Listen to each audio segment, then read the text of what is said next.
I remember the exact shade of yellow that flickered from the kitchen bulb that night. It wasn't warm, not the kind of light that softens the edges of loneliness. No, it was a sickly kind, the sort that makes shadows look sharper, walls feel thinner, and silence heavier. I sat at the table with the phone still in my hand, the screen gone black, though the echo of my boss's voice still clung to me like smoke after a fire. His words replayed in my head, each syllable carving a deeper groove. "We're letting you go." Effective immediately. Just hours before, I had been celebrated. The deal had landed. 12 months of early mornings, late nights, endless flights, and bruising negotiations had finally come together. I'd secured the client everyone in the firm had been chasing for years. I'd shaken hands with my boss at noon in front of the team. He had smiled as politicians smile, clapped me on the back, and called me the future of the firm. And then by nightfall, he gutted me over the phone like a thief too cowardly to face his victim. I poured another 2 fingers of scotch into glass, watching how the liquid caught the dim light, amber flickers dancing on the kitchen table. My wedding ring, still on my finger despite the divorce, caught the glow as well, a strange habit I never broke. I told myself it was because removing it felt like erasing too much of my life at once. In truth, I think it was because I needed some symbol of permanence, even if it was nothing more than a hollow band of gold. The contract folder lay on the counter, its edges still crisp from the printer. The client's signature was bold, proud, almost defiant, as though mocking me for believing I had finally made it. A year's worth of my life reduced to an afterthought, left sitting in my kitchen while the man who called himself my mentor carved me out of the story entirely. I pressed the glass to my lips and let the burn spread through my chest. It didn't soothe me, but at least it was something I could feel. Everything else felt numb. The house was silent, unbearably so. No footsteps, no laughter, not even a hum of a television in another room. My wife had left me 2 years ago, tired of playing second fiddle to my career. My friends had stopped inviting me out long before that, having grown weary of my excuses. I had traded every human connection for the promise of success. And in a single phone call, success had been taken from me like it was never mine to begin with. I stared at the clock on the wall. Its tick seemed louder than usual, a cruel metronome counting out the second of a life I no longer recognized. When I finally spoke, my voice startled me. It was hoarse, almost foreign. "Why?" I asked the empty kitchen. My words fell flat, swallowed by the still air. I tried again, louder this time, my throat straining. "Why? What game are you playing?" There was no answer. Of course. Just the steady tick of the clock and the low hum of the refrigerator. My mind replayed the call again, searching for something in his tone. Hesitation, guilt, maybe even satisfaction.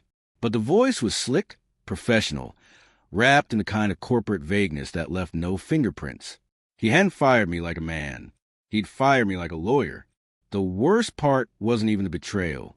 It was a realization that I shouldn't have been surprised.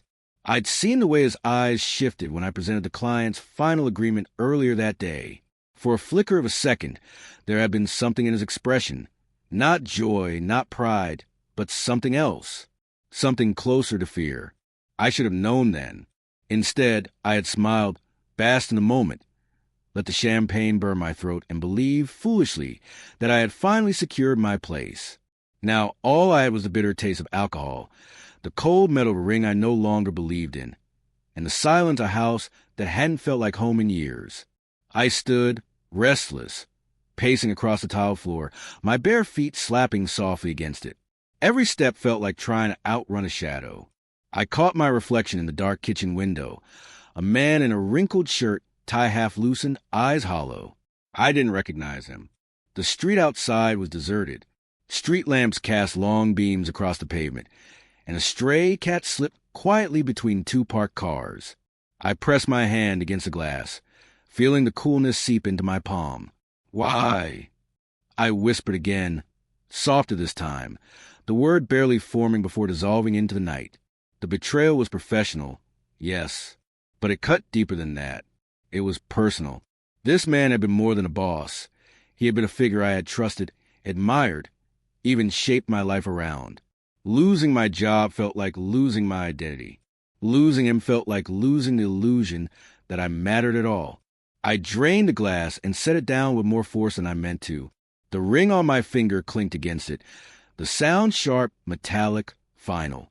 I knew, in that moment, this wasn't just about a job. Something darker was at play, something I couldn't yet name. And though I didn't know it yet, that night, the night of that call, was the beginning of the unraveling. I wasn't born into privilege. My father worked with his hands until the arthritis knotted his knuckles like roots in dry earth. My mother stitched dresses for neighbors in the evenings, the hum of her sewing machine filling the small living room long after we should have been asleep. They taught me early that nothing was free, that every step forward cost something. I carried that truth like scripture when I entered the world of business. Effort, I believed, was the currency that could buy any future. When I joined the firm fresh out of college, I was raw, eager, unpolished, but relentless. I'd sit in meetings with men twice my age, scribbling notes while they dismissed me.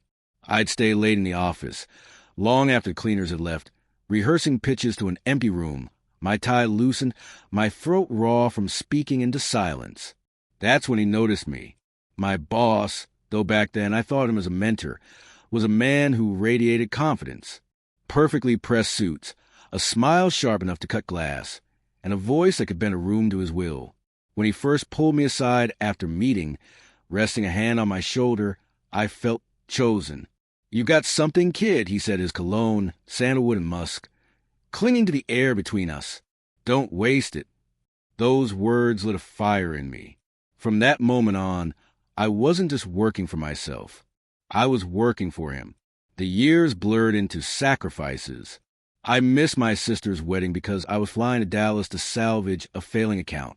I forgot my mother's birthday 3 years in a row, making do with hurried phone calls from sterile hotel rooms.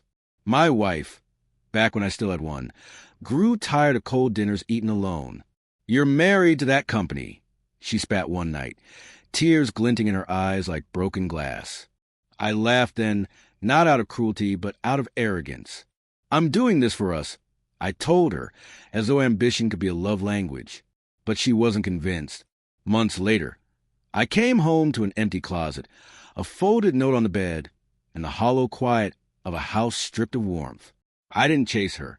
I told myself I couldn't afford the distraction.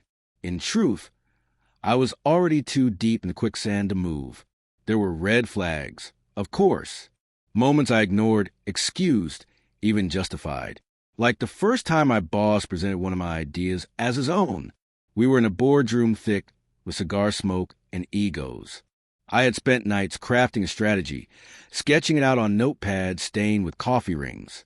But when the time came, he cleared his throat, slid my notes under his own papers, and spoke my words as if they had been born from his tongue. The executives applauded.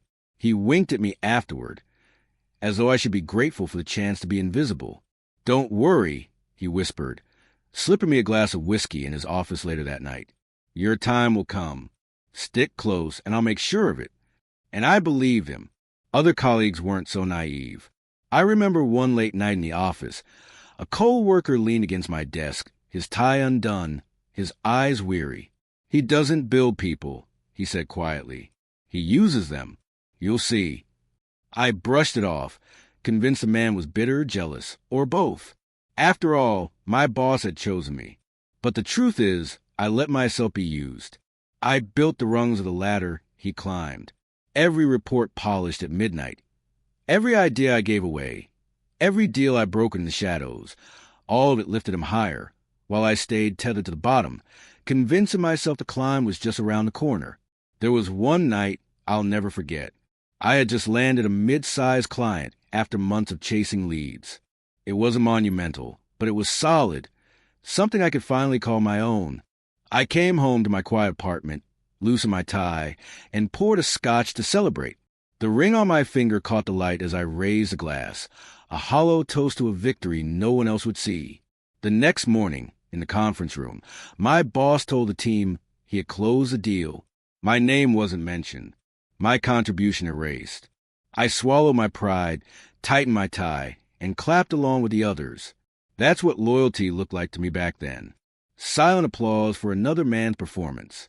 Years later, when I finally landed the biggest client in the firm's history, I thought it was different. I thought, finally, I had something too big to be stolen. I remember sliding the contract across the table, the ink still fresh, my hand trembling as the client signed. My boss stood beside me, smiling for the cameras, shaking my hand in front of the team. His grip was firm, but his palm was damp. His smile wavered, just for a second, like a mask that slipped before snapping back into place. At the time, I didn't understand it. I thought it was nerves, or maybe even pride. But sitting alone in my kitchen the night of my firing, replaying every detail, I saw it for what it truly was, fear. Fear that my success had finally outgrown him. The ticking of the clock in my kitchen had mocked me that night, each second dragging me deeper into the realization that I had built my life on someone else's foundation. The wedding ring on my hand, the watch he once gave me, the cologne I had imitated to feel more like him. Every symbol of permanence was just another chain I had clasped around my own wrists. Looking back, I see it clearly. I wasn't just betrayed in that phone call. I had been betraying myself for years. I had mistaken servitude for loyalty. I had mistaken ambition for love. I had mistaken a man's approval for my worth. And now, all I had left were the ghosts of those mistakes, flickering in the dim light of an empty kitchen. I hadn't planned to leave the house that night. My instinct was to bury myself in the same silence that had swallowed me the evening before.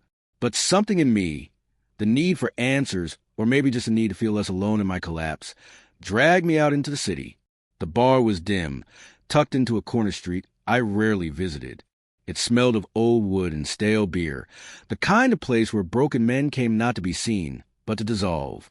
I slid into a booth, the cracked leather sign beneath my weight, and ordered a whiskey. It was there that an old colleague found me, Daniel. We had started around the same time, though he had always been more cautious, less ambitious. He saw me and raised his eyebrows, sliding into the seat across from me with the ease of a man who knew my defenses were already gone. "I heard," he said, his voice low, his eyes scanning me like he was measuring the depth of my wounds. It wasn't about performance.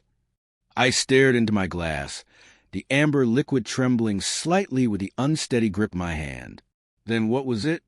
He hesitated, then leaned in. "He wanted you gone before the client figured out the truth. You landed them. Everyone knows it. But he made sure they thought he was the one who closed. Your win made him look small, and he doesn't tolerate that." The words dropped like stones into the pit of my stomach. My chest tightened, breath caught between fury and grief. I managed a bitter laugh. So that's it. Loyalty traded for his ego. Daniel didn't answer. He didn't need to. The silence was enough. When I stumbled back into my apartment later, the city lights blinking dully through blinds, I felt hollow.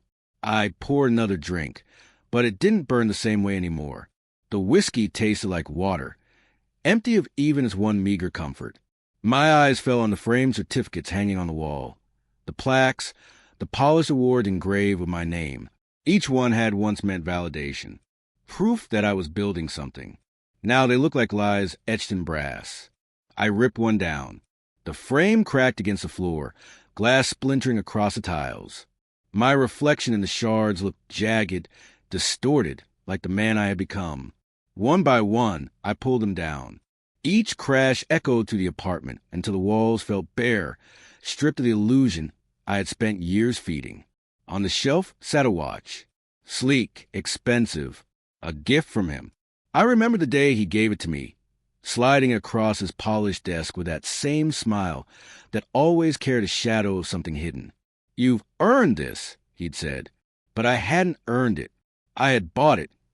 With my time, my soul, my sacrifices. I picked it up now, the metal cold against my palm. I pressed the crown, listening to the faint ticking. It reminded me of the clock in my kitchen, the one that mocked me with every second I wasted on a man who saw me as nothing more than a tool. I hurled it against the wall. It shattered, pieces scattering across the room, the ticking silence at last. The ring on my finger felt heavier than ever, cutting into my skin as if it knew it didn't belong there anymore. I twisted it, pulled at it, but couldn't bring myself to remove it. Not yet. Not tonight. Instead, I collapsed into the armchair, the wreckage of frames and glass around me like a graveyard of my past. The night stretched endlessly. I sat in the dark, listening to the clock still ticking in the kitchen. Each beat a reminder of the time I had lost, the years I had given away. My mind swirled with memories. The late nights, the missed dinners, the quiet disapproval in my wife's eyes as she stood in the doorway, watching me work instead of live.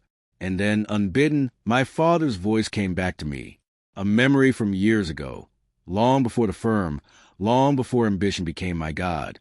We had been working on the old car in our driveway. He'd handed me a wrench, his fingers stiff with pain, but steady with purpose. "Remember this, son," he said, wiping sweat from his brow. "No man can steal your worth unless you let him keep it." At the time, I didn't understand. I thought he was talking about bullies, about pride. But now, sitting among the ruins of the life I had built, I understood. I had handed my worth to another man, gift-wrapped it in loyalty, and thanked him for the privilege of taking it. The realization cut deeper than the betrayal itself. I closed my eyes, my chest aching with something between grief and rage. For hours, I sat like that, drifting between memories and silence, until dawn bled pale light through the blinds. The mess around me looked different in the morning. Not just destruction, but truth revealed. Bare walls, broken glass, silence. It was ugly, but it was real. I stood, the floor cold beneath my feet, and looked at the fragments of the watch. Its face was cracked, hands frozen in place. Time stopped. I bent down, picked up one piece, and turned it in my fingers until it caught the light. For the first time in years, I wondered if maybe, just maybe, I could stop time too, not in the literal sense, but in the sense of stepping out of the endless ticking that had ruled my life. The seed was small, fragile, barely more than a thought, but it was there. Perhaps this wasn't the end. Perhaps this was a chance to begin again, away from the shadows, away from him. I didn't know how or where or what would cost. All I knew was that the ruins around me were no longer just symbols of loss. They were the first cracks in the foundation of a prison I had built myself. And through those cracks, light might one day find its way in. Leaving wasn't planned. It never is, not really. One morning, after another sleepless night haunted by the ticking clock in my kitchen, I simply stood in the doorway of my apartment and realized I couldn't breathe inside those walls anymore. They reeked of failure, betrayal, and a ghost of the man I used to be. I packed a bag without thought. Some clothes, a notebook, my father's wrench that I'd never parted with. On impulse, I reached for the broken watch, still in pieces on the floor. I wrapped it in a handkerchief and slipped it into the bag. A reminder, perhaps, of the exact moment time stopped being his and began, just maybe, becoming mine again. The ring, though, I couldn't remove. Not yet. It clung to my finger like a shackle I wasn't ready to unlock. I drove for hours. No map, no plan, just the hum of the tires on the highway carrying me away from everything familiar. The city skyline shrank in the rearview mirror until it became nothing but a jagged memory against the horizon. By nightfall, I found myself in a small coastal town, the kind where the ocean is louder than traffic and time is measured not in deadlines but in tides. The air smelled of salt and wood smoke. The streets were narrow, the houses warm but alive. I rented a modest room above a diner from a woman who didn't ask questions. The silence was heavy at first. No buzzing phone, no urgent emails, no watch ticking at my wrist. Just the sound of gulls in the morning, the crash of waves at night. I thought the quiet would heal me, but instead it tore me open. Without the noise of ambition, I was left with nothing but the echo of my own mistakes. Nights stretched long, the mattress formed beneath me. I'd catch myself reaching for my phone, my body still wired to expect his commands, his demands. It took weeks before I stopped jolting awake at 3 a.m., half expecting to find myself still at my desk, chasing another contract that would never be mine. The diner downstairs became my sanctuary. Not for the food, though the coffee was strong and the pie was decent, but for the rhythm, the clatter of dishes, the low murmur of locals, The way people laugh of freedom I had forgotten existed. The waitress, Maria, noticed me early on. Noticed that I sat in the same booth every morning, notebook open but mostly blank, staring out at the ocean beyond the street. She never pressed, but she left extra sugar packets at my table, even when I didn't ask. Small kindnesses can feel like lifelines when you're drowning. I began to write. At first, just fragments, memories, regrets, words my father had said, words I wished I had said to my wife, to my boss, to myself. The notebook filled slowly, unevenly, but with each page, the fog inside me thinned. One afternoon, I walked down to the pier. The boards creaked beneath my steps, gulls circling overhead. I took the ring from my finger, finally, and held it up to the light. The metal gleamed, but it didn't feel like a promise anymore. It felt like a chain, polished and deceptive. I thought about throwing it into the water, watching it sink into silence. But I couldn't, not yet. Instead, I slipped it into my pocket. Some chains need to be studied before they're broken. Work came unexpectedly. A fisherman at the diner overheard me helping Maria fix a broken light fixture one morning. He asked if I knew my way around tools. I told him about my father's wrench, about the years I'd spent at his side repairing everything from rusted pipes to broken engines. He offered me a job helping around the docks. It wasn't glamorous. It didn't pay much, but it was real. Salt on my hands, sweat on my back, the satisfaction of mending something with my own strength instead of sacrificing it for someone else's gain. Each evening, I returned to my small room, exhausted but oddly alive. The notebook filled faster now, not just with grief, but with observations. The way the sea smelled different before a storm. The way Maria laughed when she forgot herself. The way my own hands, scarred from both offices and docks, looked more honest with every passing day. Slowly, I began to recognize myself again. Not the man in the tailored suits, not the man chasing contracts like a starving animal, but the man my father had raised. The man who knew the way of a wrench, the worth of his own time. One night, after weeks of silence, I found myself sitting by the ocean with a broken watch in my hand. Its glass was still cracked, its hands frozen. I turned it over, tracing the dented metal, and whispered, "You don't owe me any more." I tossed it into the waves. The splash was small, swallowed quickly by the vastness of the sea. But inside me, something shifted. The next morning, I noticed the clock in my kitchen no longer haunted me. It still ticked, of course, but now it sounded like a rhythm, steady, dependable, human. Not a mockery, but a heartbeat. It was in that quiet, in the silence of distance, that I understood something profound. Survival wasn't about rebuilding what I had lost. It was about building something I had never allowed myself to imagine. And for the first time in years, I felt the faintest spark of anticipation. Not for what it had taken, but for what I might finally claim as mine. Healing didn't happen all at once. It came like the tide, advancing, retreating, reshaping the shoreline of my days in ways I didn't notice until I looked back. By the time autumn rolled in, the coastal town no longer felt foreign. My mornings began with the hiss of the cafe's espresso machine and Maria's easy smile. The dock smelled of salt and fish, the wood groaning beneath my boots, and I carried my father's wrench in my bag like a talisman. Work was hard, honest, and finite. When the day ended, it truly ended. No midnight emails. No calls clawing at my peace. At night, I would sit by the sea, notebook on my lap. The words came easier now, not just fragment of grief, but reflections on strength, identity, and freedom. My handwriting steadied, as if my hand finally believed what my heart was trying to say. And one morning, standing in front of the mirror above the bathroom sink, I realized I no longer looked like the ghost who had stumbled into this town months ago.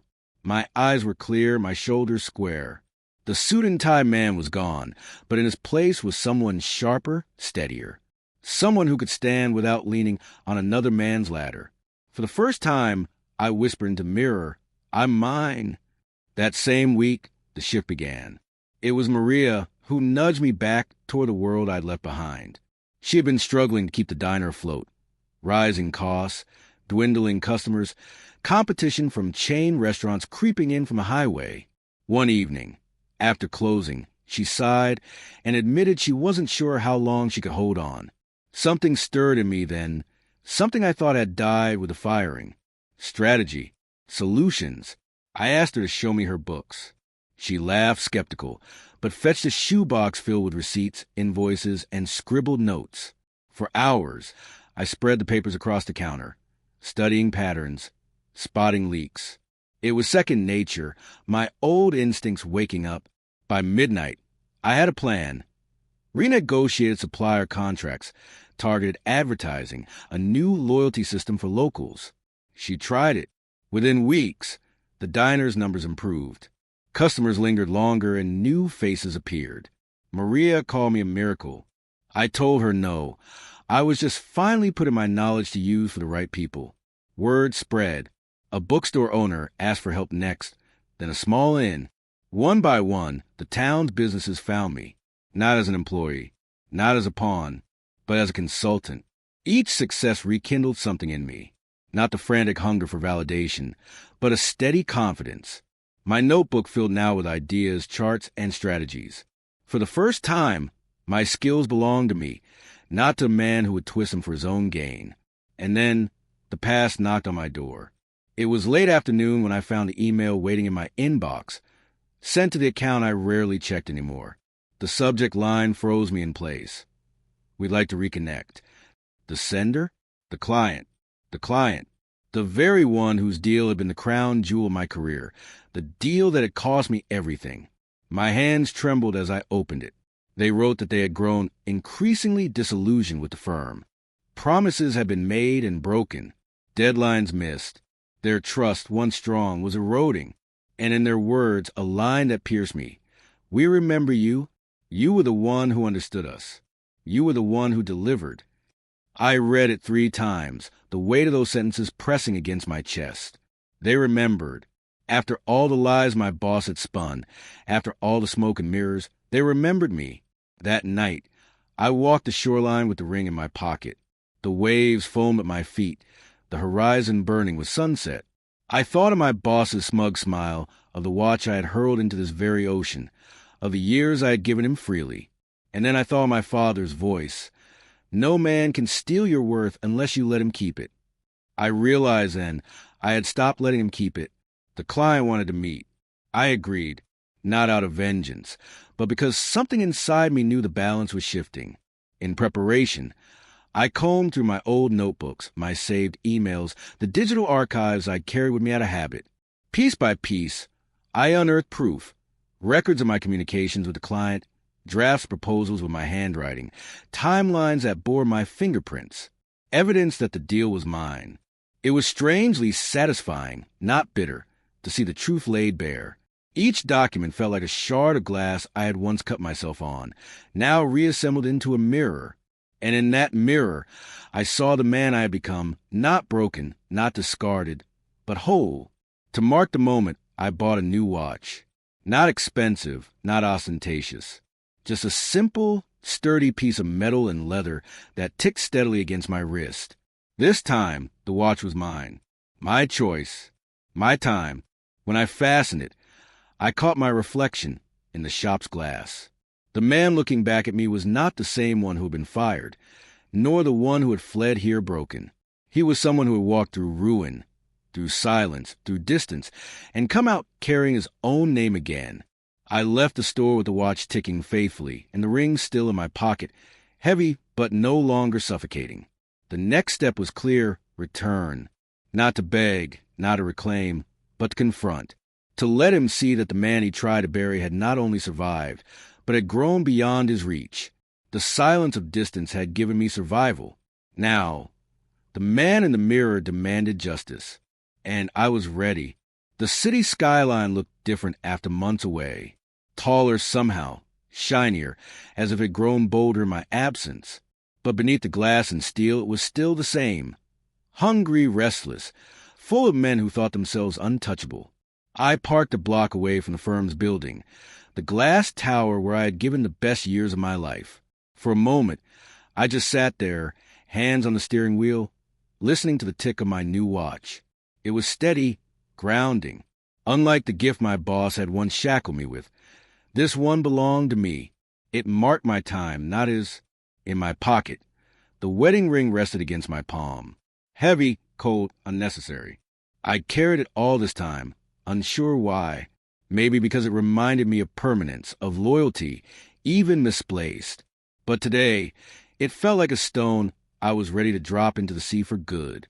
I stepped out of the car, the autumn wind sharp against my face. The tower loomed ahead, its mirrored windows catching the pale morning sun.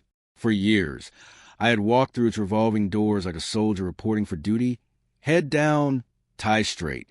Today, I walked in as a visitor, a man with nothing to prove.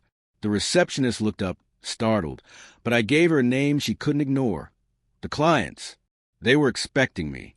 Her demeanor shifted instantly, polite, deferential. I waited in the lobby, watching employees scurry past in suits too tight, faces etched with the same exhaustion I used to wear.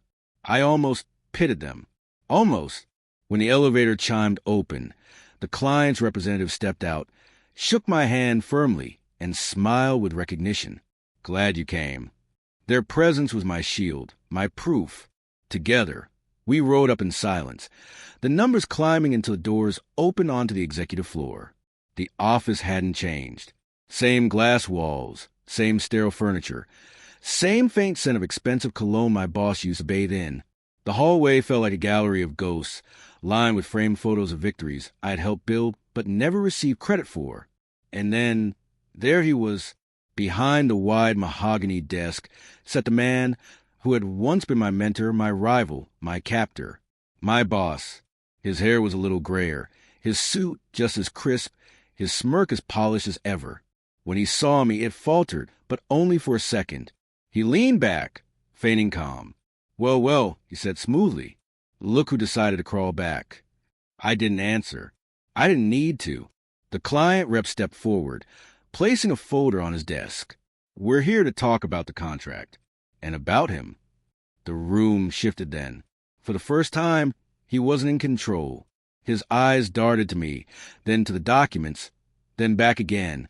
He tried to spin it, of course, claimed he had always led the deal, that I was merely a support. But the evidence told another story. Emails with my signature, drafts in my handwriting, timelines that bore my fingerprints, proof stacked like stones on a grave. I watched him unravel, the flush in his cheeks, the tapping of his pen, the tightening of his jaw. The mask of confidence he had worn for decades slipped, revealing the insecurity underneath. I didn't raise my voice. I didn't need to. You fired me to erase me. I said quietly, but you can't erase the truth, and you can't erase me. The client nodded, their expression firm. Our trust lies with him, not you. The silence that followed was thick, suffocating. He opened his mouth to protest, but nothing came. His empire, built on manipulation and theft, was crumbling right there, brick by brick. For years, I had fantasized about this moment, about yelling, accusing, throwing everything he'd done back in his face. But standing there, I felt none of that. No rage, no need for vengeance, only clarity. Firing me was the best gift you ever gave. I told him. It forced me to reclaim myself.